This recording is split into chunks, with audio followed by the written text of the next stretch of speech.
Hey everybody, it's Ron from Pick Dawgz. This is Ron's Rundown. We're going to go over the MLB games scheduled for Monday, June 24th, 2024. Now, if you like what you see, make sure to give this video a big thumbs up and subscribe to our channel. Don't forget to put your baseball picks in the comment section below. And if you're looking for my best bets, including my daily rundown best bet in the MLB, you can find those at the premium picks tab at pickdawgz.com. There's also a link in the description. Alrighty, here we go. Here are the games for Monday, Major League Baseball. First up, we see the Cleveland Guardians taking on the Baltimore Orioles. Tanner Bibee and Cade Povich are your starters. Now, Cade Povich remains one of the best prospects in the Orioles organization, as far as pitchers, but I do think that so far, we've seen mixed results. That last game against the Yankees, he struggled early on, but he was able to go 4 2/3 of one-run ball. The walks were the real problem in that one. He had 5 walks given up in those 4 2/3 innings. He only had 1 strikeout as well. Now, he is a lefty facing a Guardians team. It's hit lefties pretty well this season. They've really improved, this year compared to the last few years. And for me, Bibee pitching so well, like that last game against Mariners, 6 innings, a shutout ball, 12 strikeouts. He's now had double-digit strikeouts his last 2 games. The 12 in that last one was his career high. It's tough to go against him and the Guardians with a really solid lineup and a great bullpen. I think while the Orioles are also, a solid team in terms of the bullpen, the Guardians, I think, are the best bullpen in baseball. So I'm going to go with the Guardians here, getting a great price on the money line on the road. Next up, we see the Philadelphia Phillies taking on the Detroit Tigers. Aaron Nola and Casey Mize are your starters.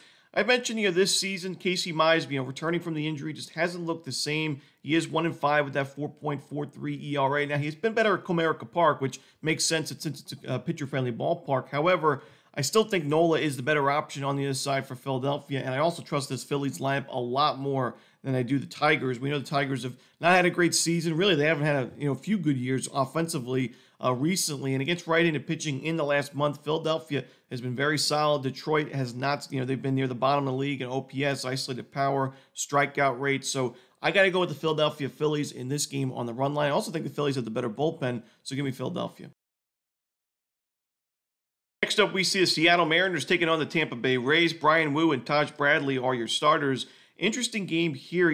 Brian Wu, the last game, obviously took his first loss of the season. It was a tough matchup on the road against the Guardians. Now you're facing a Rays lineup that has improved in the last, few weeks or so, but still in the last month overall, 21st in team OPS against righties. Isolated power numbers, 143 is still, well below league average, 22nd ranked. So I think Wu has a good spot here to bounce back, and Taj Bradley's been excellent at Tropicana Field so far this year. When you look at the home and road splits, on the road, 14 1/3 innings, 13 earned runs, 6 home runs to go with it, and a 339 points batting average for an 8.16 ERA. At home, though, at Tropicana Field, in about 30 innings of work, 41 strikeouts, so well over a strikeout per inning, very low points batting average, only 3 home runs given up, and a 2.1 ERA. I've mentioned the inconsistencies with the Mariners offense. I like the under in this Rays-Mariners game.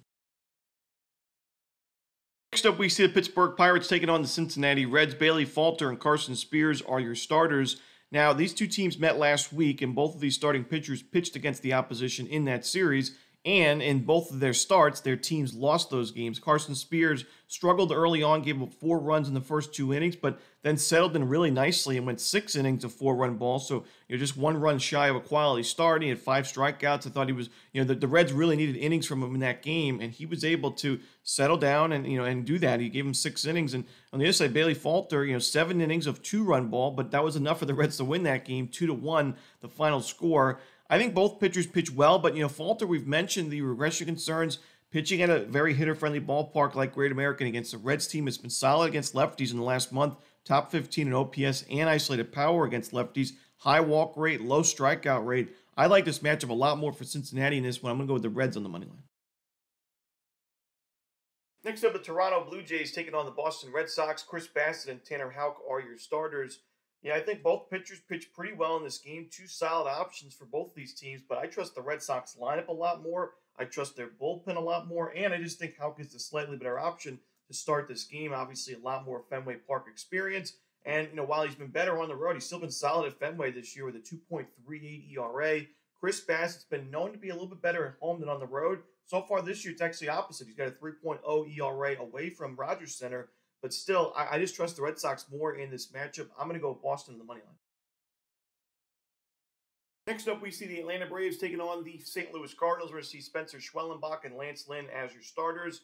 Now, Schwellenbach, the ERA pretty steep on paper at 4.98, but a lot of that was because of that one game against the Red Sox back on June the 5th, his second start as a major league starter, 4 2/3, 6 earned runs. But since then, back-to-back quality starts, one of those against the Orioles of all teams, solid lineup back on June 12th, and then last game against Tigers, 6 innings, 1 run, 7 strikeouts in a 2-1 Braves win. I think Schwellenbach pitches pretty well in this game, and Lance Lynn, we know his last start against the Marlins gave up 5 earned runs, 10 base hits. I like the Braves in this matchup on the money line on the road. Next up, we see the Los Angeles Dodgers taking on the Chicago White Sox. We got James Paxton and Garrett Crochet on the mound. When you look at this series and you look at the projected starters for the rest of the games in this series, to me, this is the game the White Sox have their best chance and potentially their only chance at winning in the series. We know it's a lopsided matchup. Dodgers, White Sox, one of the best teams in baseball, one of the worst teams in baseball. But this pitching matchup, you got two lefties on the mound. James Paxton, we've mentioned the regression concerns. Now, he's been a little bit better recently. His last 2 starts against the Rockies and Rangers were excellent. But I still, when you look at the strikeouts per 9, the walks per 9, and the sharp contact that he concedes, I do worry about him long term, and I do expect that ERA to continue to rise. On the other side, you got Garrett Crochet, who we know has been the best White Sox starting pitcher this year. Great strikeout numbers, 3.25 ERA. He's won a good amount of their games. The White Sox have won a lot of their games when Crochet's been on the mound. So then you look at the fact that the White Sox offensively have actually been pretty decent against lefties in the last 30 days. I mean, more than decent. They're number 7 in team OPS. They're top 10 in isolated power as well. To me, if the White Sox were going to win a game in this series, this would be the one. Potentially that third game with Stone and Fetty going on the mound, they might have a chance. But I'm going to take the White Sox in this one plus the 1.5 runs. I actually think it's a solid matchup for them. We're getting a really good price with the home team. The Dodgers have to go from Los Angeles to Chicago. No days off in between. I'm going to go with the White Sox here on the money line and run line. Next up, we see the Miami Marlins taking on the Kansas City Royals. Roddery Munoz and Cole Reagans are your starters. To me, a lopsided pitching matchup. I think the Royals bounce back here from a tough road trip, and we know they play their much better ball at Kauffman Stadium. Reagans, while he's not been as dominant as we expected, he's still been really solid for Kansas City and remains to be one of the better pitchers, in my opinion, in the American League, especially as a lefty. And Roddery Munoz, he's got solid strikeout stuff, but he gives up a lot of home runs, a lot of sharp contact. He's already given up 11 home runs in 29 2/3 innings. And for context, when you look at the league leader in terms of most home runs given up, I believe it's 17 right now, going into Sunday's games. And Munoz has only pitched 29 2/3 innings. That's about half or even less than half for, most starting pitchers in baseball. For him to already be on the list in terms of the most home runs given up, not a great sign, especially at Kauffman against a solid lineup and a powerful lineup in Kansas City. So I got to go with the Royals here, lay the 1.5 runs on the run line. Next up, we see the Texas Rangers taking on the Milwaukee Brewers. Michael Lorenzen and Freddie Peralta are your starters.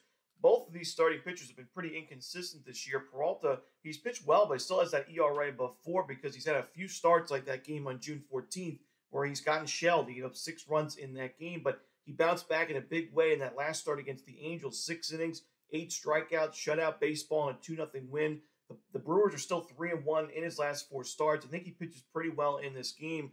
Lorenzen, I've also mentioned he's been very tough to read throughout his career. That last game against the Mets wasn't good enough for the win. It was 6 innings, 3 runs, quality start, but 2 home runs to go with it. He's now given up 5 home runs his last 3 starts combined. I trust the Brewers bullpen a lot more in this matchup in this series, and I'm going to go with Milwaukee in this game on the money line. Next up, we see the Oakland Athletics taking on the Los Angeles Angels. Luis Medina and Griffin Canning are your starters. Tough game here. I don't really trust either of these starting pitching options. We know both of these lineups have been very inconsistent this year. The A's had a pretty decent start to the year, and then they've fallen off quite a bit. And actually, the Angels have the better record now going into this game. But for me, I also think the Oakland A's have the better bullpen. I think that's going to be a key here in this series. We know the Angels bullpen has been some of the worst numbers in baseball the last few years, and so far this year an ERA above 5, the 4th worst xFIP as well. I'm going to lean towards the Oakland A's in this one on the money line, but not my favorite game on the board. Next up, we see the Washington Nationals taking on the San Diego Padres. Patrick Corbin and Matt Waldron are your starters. To me, this is a pretty miserable spot for the Nationals. Not only do they have Corbin on the mound, who we know has struggled overall this year. Yes, he pitched well in the last couple of games against Arizona and Detroit, but still don't trust him too much in this spot. But Beyond that, Matt Walton's pitching pretty well for San Diego. He's got a 3.46 ERA right now in the season, 2 earned runs or fewer in his last 5 starts, all 5 of those games. He's pitching deep into ball games, 6 or more innings in all 5 of those starts. And then beyond that, you had the Nationals coming off the Coors Field Series in Colorado. No days off in between that one and this one. We know it's really tough for teams. Their first game back from a Coors Field Series, usually their offenses struggle. We even saw it from the Dodgers against the Angels at the beginning of this weekend series. We mentioned, don't love the Dodgers in that first game back, and they lost that one 3-2 in extra innings. Their offense didn't do much. They only scored 2 runs, and that's the Los Angeles Dodgers, the big bad Dodgers. So for me, I got to go with San Diego in this one, lay the 1.5 runs on the run line. Next up, we see the Chicago Cubs taking on the San Francisco Giants, the final game for the Monday card in Major League Baseball. This one, Justin Steele for Chicago and no official starter for San Francisco.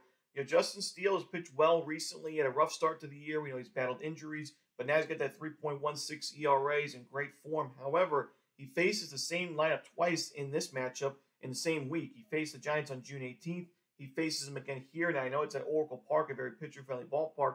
I still think he'll pitch pretty well, but San Francisco's got great numbers against lefties in the last month. We've mentioned that their bullpen, while it's not great in terms of the ERA right now, is the 3rd best bullpen in xFIP in all of baseball, so I do expect some positive regression. I'm going to go with the San Francisco Giants in this one. I think it's a good spot for them. Chicago plays on Sunday Night Baseball against the Mets on Sunday and has to travel to San Francisco. We know teams traveling on after a Sunday night game have not done too well in recent years, and especially this kind of travel from Chicago to San Francisco. Give me the Giants, and I just think a much better spot for this team on the money line. And that's it. Those are the games for Monday in baseball. Hope you enjoyed this video. If you did, don't forget to hit that like button and subscribe, and don't forget to put your baseball picks in the comments section below. Again, if you're looking for my best bets, you can find those at the Premium Picks tab at pickdawgz.com. As always, this is Ron Romanelli. Good luck.